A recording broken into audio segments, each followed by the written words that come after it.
Ripah dirty. Hello. This is a different vibe, different type, because I want to talk to you about something. This one, more relaxed. Tell us something. Something crazy that happened to me. Yeah, this is how I almost got, my first week in Canada, and I almost didn't make it. Let me tell you exactly what happened. So I moved to Canada. I didn't know what to expect, but I was uncertain of a few things. I was uncertain of how I would manage the temperature, the cold.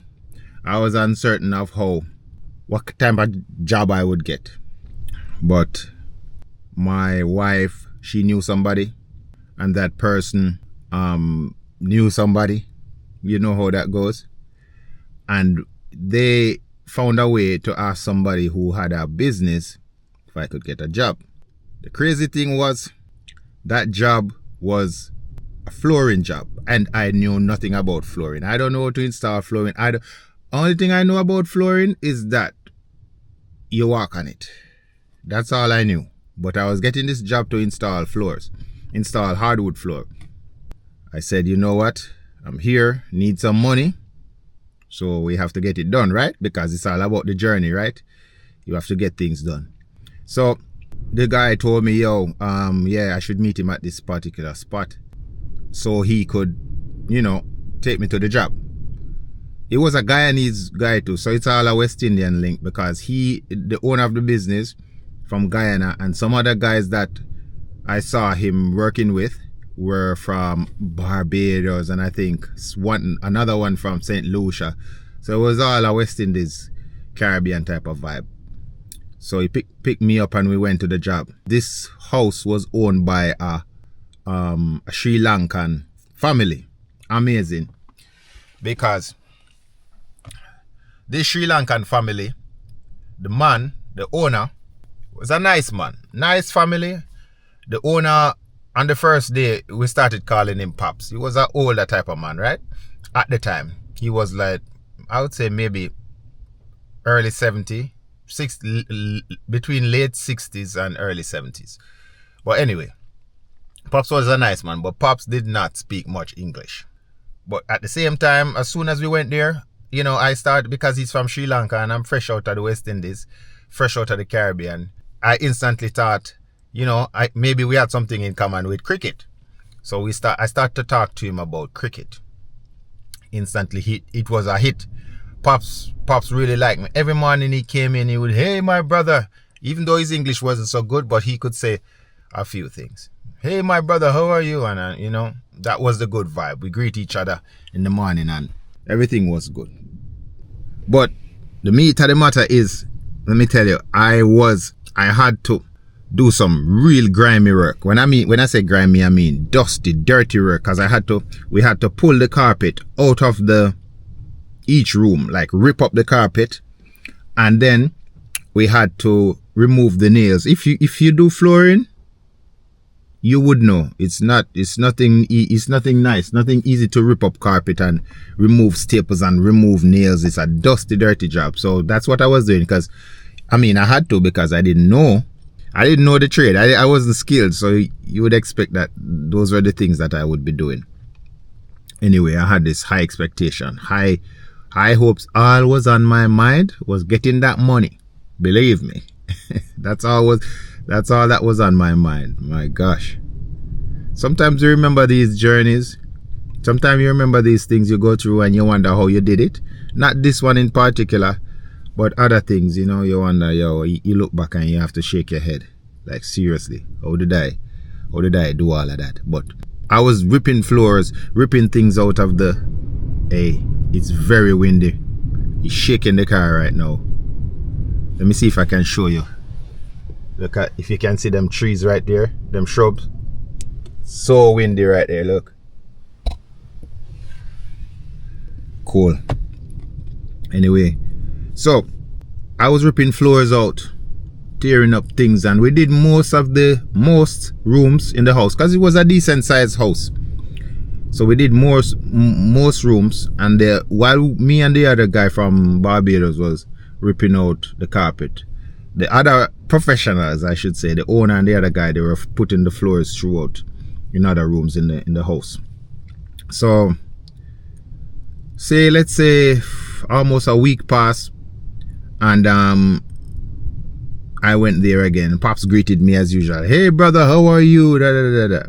That particular day, Pops asked if I could come up to help him move something in his room, because his and his wife's room, the master bedroom, that was the next room that we were going into to do the job, to put in the floor. So we had to move stuff out of the way so we could get the carpet out properly, get things moving. But they had some decent furniture in there, really like solid furniture. Like in Canada here, you might know if you're from Canada, but in Canada here, a lot of the furniture is what they call MDF, right? So it's a fake type of wood, fake board. It's not real, and it's expensive, and it's not real. While in the Caribbean we still have those, but most people like their genuine furniture, solid furniture, because we believe in that.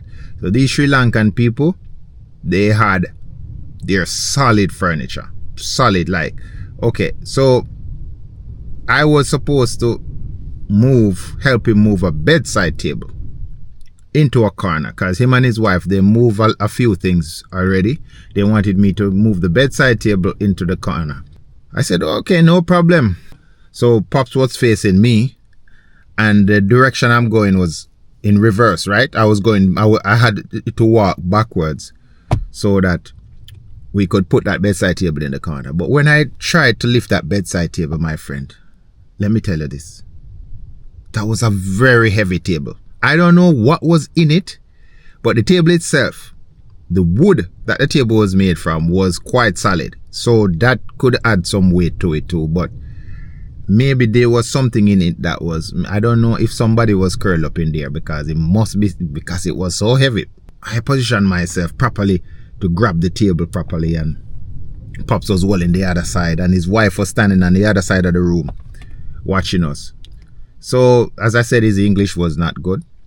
I grabbed the table, lifted it. It was so heavy, and he lifted it too.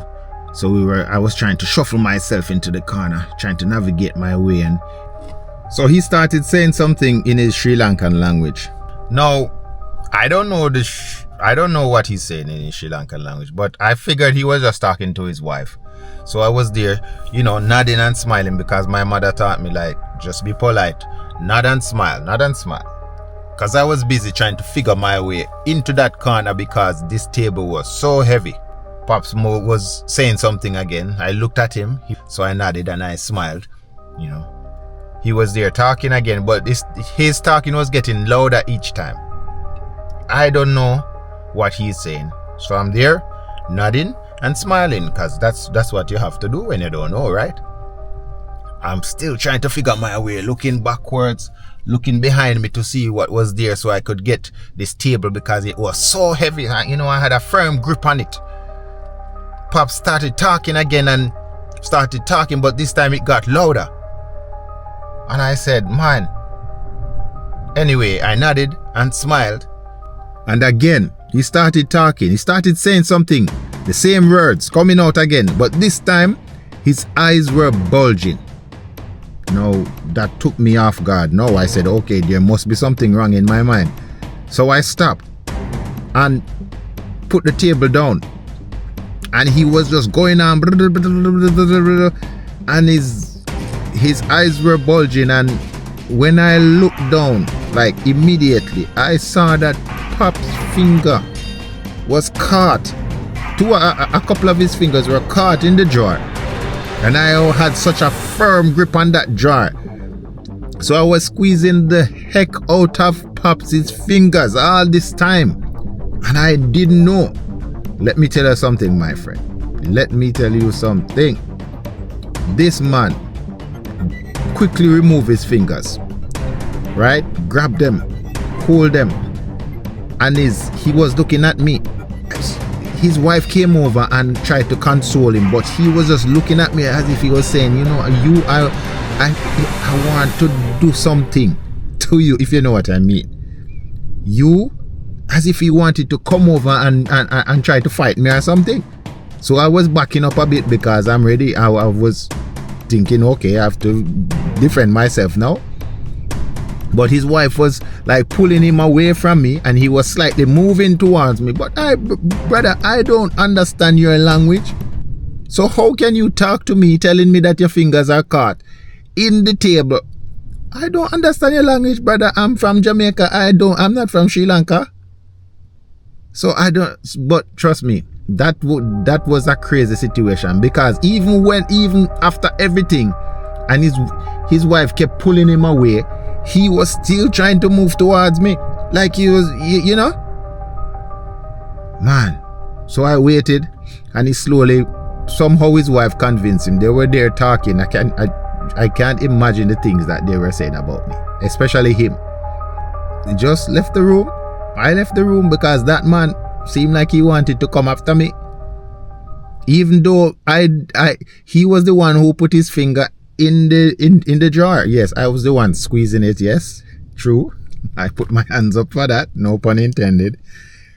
But come on, man. If you're in such an emergency, well, I guess because he was in such an emergency, he forgot the English, the little English that he knew, and he was just speaking his mother tongue. But brother, let me tell you this. After that, we spent like a week at the house after that. And whenever I saw Pops again, he never spoke to me again. All that good morning, brother thing we had going on before, that done with. Done. Pops never spoke to me. And if I see him coming this way, I go the other way. And if he see me coming this way, he would go the other way also. Just not friends anymore. Because I don't know what he was playing in his head, what he was thinking he wants to do. But trust me, I had to be on my guard. My first week and a half or 2 weeks in Canada, yeah, this man wanted to to cut me off, wanted to done me. That day when I left that house, I was happy. The job wasn't even 100% complete, but I didn't go back there. I was happy.